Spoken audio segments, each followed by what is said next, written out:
What's going on, everyone? Once again, this is 12K, aka Papalote. I'm over here at the Boys and Girls Club in Indio, California with head trainer Joel Diaz. Joel, thank you, man, for taking time out in your busy schedule.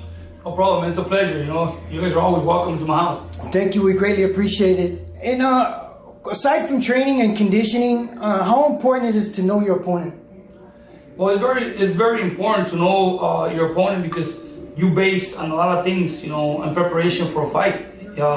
You have to know your opponent, or at least some of the things that your opponent has or does.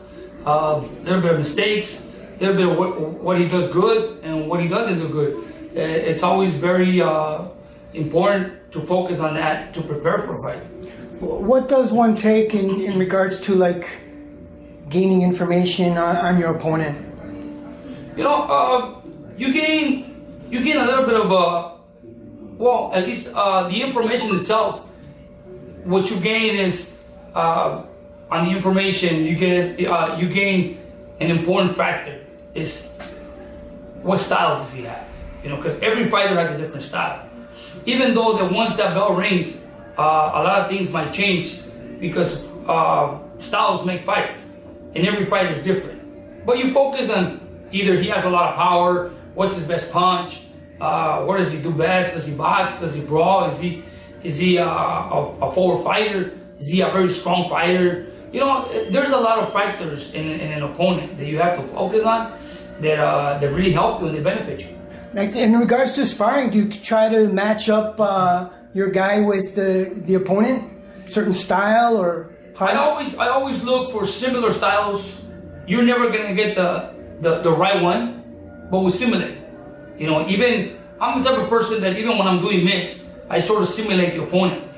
What does he do? How does he move? I've done it many times where I go home and I watch videos of the opponent and I see his style and what he moves, how he moves his feet, head movement and whatnot, and I try to do it on the mitts, and it helps. Excellent. Aside from that, I understand you have a big fight coming up with Diego Delahoya on a big card. Want to touch base just on a little bit of that? Well, Diego Delahoya, he's an up and coming prospect. He's in good hands. He's a great athlete. He's an excellent fighter. He has hand speed. He has power, and most of all, he has a lot of experience. He was a member of the Mexican Olympic team, a lot of fights, and this kid has a lot of anger. He has a lot of anger when it comes down to fighting. Sometimes I have to hold him back. Before the fight, I have to basically talk to him and control him. Control his attitude most of all, because he loses that control, and then he gets in trouble. He gets a little too mad sometimes, and he wants to tear somebody's head out. And I have to control him. He could get into some problems. But other than that, this kid is coming up strong. He comes in and trains very hard. He never complains.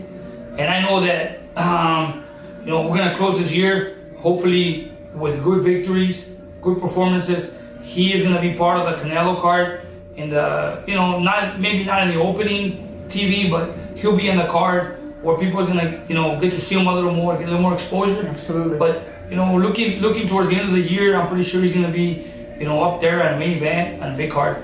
Excellent. Well, on behalf of BOXSTATS, man, we just wish you all the best, you and yours, and thank you for taking the time out.